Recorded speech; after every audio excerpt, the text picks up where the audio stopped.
ketika disergap aparat di tengah jalan hingga menyeretnya ke kantor Polsek Tambora, Jakarta Barat, ternyata tak sampai berlanjut hingga dijebloskan ke penjara. Bersama lega hati, pria yang akrab disapa Ipul itu berbagi cerita tentang alasan dirinya menjerit histeris ketika ditangkap aparat pada Jumat kemarin. Saya merasa tidak punya salah, saya merasa tidak punya dosa. Tiba-tiba ada motor sebelah kiri nyuruh saya berhenti, tapi dengan cara yang tidak baik gitu ya. Jadi saya otomatis refleksi sebenarnya gitu. Akhirnya saya tiba-tiba berpikir, walaupun memang sempat yang memberhentikan saya itu sudah dijelaskan polisi, tapi saya tidak begitu percaya gitu kan. Masa polisi seperti ini itu urusannya apa dengan saya gitu. Sedangkan semua perlengkapan lengkap, ya kan, plat nomor aman gitu kan. Saya juga nggak ada narkoba, nggak ada apa gitu. Jadi saya takut. Nah, saya di situ justru cari perlindungan, mau cari kantor polisi, karena yang ngegedor saya ngaku polisi.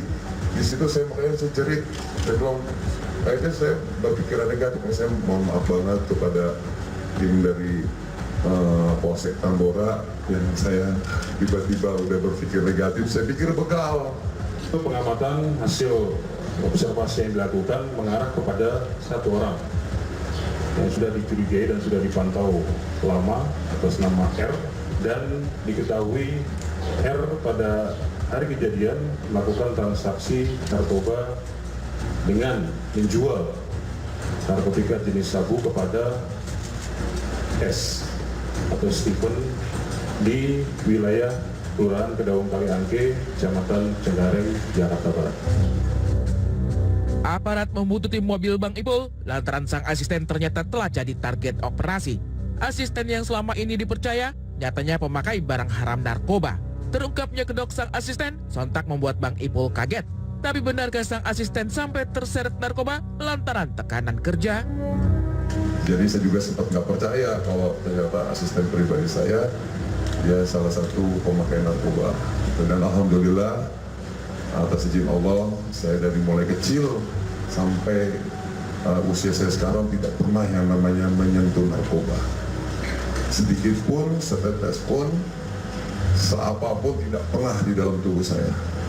Dan saya akan siap mendukung Kepolisian Republik Indonesia untuk memberantas narkoba yang ada di Indonesia.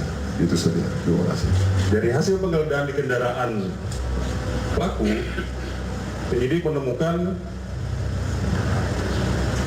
sedotan yang diduga sebagai alat hisap narkotika dan klip plastik yang dalam kondisi terlipat dan sudah dibakar. Dari bukti ini, penyidik melakukan tes urin terhadap pengemudi atas nama S ini, dan hasilnya positif, mengandung amfetamin dan metamfetamin.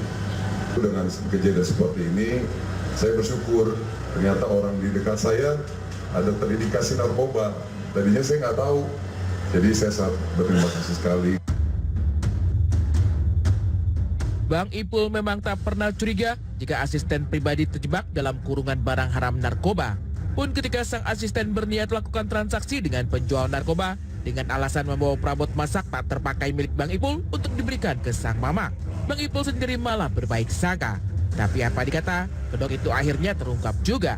Ipul seakan hanya dimanfaatkan untuk mengantar dirinya ke lokasi transaksi narkoba. Perlengkapan di rumah nih, ada panci, ada penggorengan nggak kepake, ada mubazir bekarat buat ibu saya. Dan dengar kata ibu kan saya merasa terenyuh kan. Dan saya juga melihat asisten saya ini nih, selama kerja sama saya ini tidak pernah mengecewakan. Dia benar-benar orang yang jujur, ya, orang yang tulus. Makanya saya nggak nyangka kalau dia itu terlibat narkoba gitu kan. Nah tiba-tiba ya udah akhirnya nyampe ke depan gang rumahnya. Nah dia selalu bilang kalau rumahnya tuh jauh, nggak bisa dijangkau dengan mobil, dia gangan kecil. Jadi saya dropin dia di situ, di tempat biasa saya dropin. Nah saya tunggu di masjid, gitu di masjid. Itu jam 2 siang, jam 2 siang. Saya tungguin kok sampai jam 3, lama banget ini ngedrop panci penggorengan gitu. Tapi saya sama sekali nggak ada berpikir negatif kalau dia itu sedang melakukan hal-hal yang melanggar hukum. Ulah sang asisten, Ipul pun ikut terseret. Untung saja dirinya yang memang tidak pernah terjerat dalam lingkaran narkoba. Komitmen menjauhi narkoba ini membuat Ipul dinyatakan negatif alias tak terbukti menggunakan narkoba. Terhadap saudara SJ, penyidik juga melakukan tes urin dan hasilnya negatif. Kemudian dari hasil interogasi ataupun pendalaman oleh penyidik, karena penyidik melihat pengemudi atas nama S ini di U-turn Tubagus Angke membuang sesuatu, ditanyakan. Dan dia mengakui bahwa yang dibuang adalah narkotika. Meski hasil tes negatif, tak serta-merta Ipul langsung angkat kaki. Kabarnya baru hari ini Ipul bisa pulang ke rumah. Karena ada administrasi yang kurang, ya. Jadi ya administrasi kan kemarin kan baru pemeriksaan ya. Nah, jadi itu administrasi itu perlu seperti contohnya darahnya sudah oke lah, tinggal rambut, ya. Jadi itu kan perlu nanti sebagai pegangan pihak kepolisian bahwa pada saat ingin melepas penting Saiful Jamil itu administrasinya baik, seperti itu. Dan saya sangat bangga dengan Polres Jakarta Barat dan juga Polsek Tambora sangat begitu sigap dalam memberantas narkoba, walaupun saya tidak terlibat di dalamnya.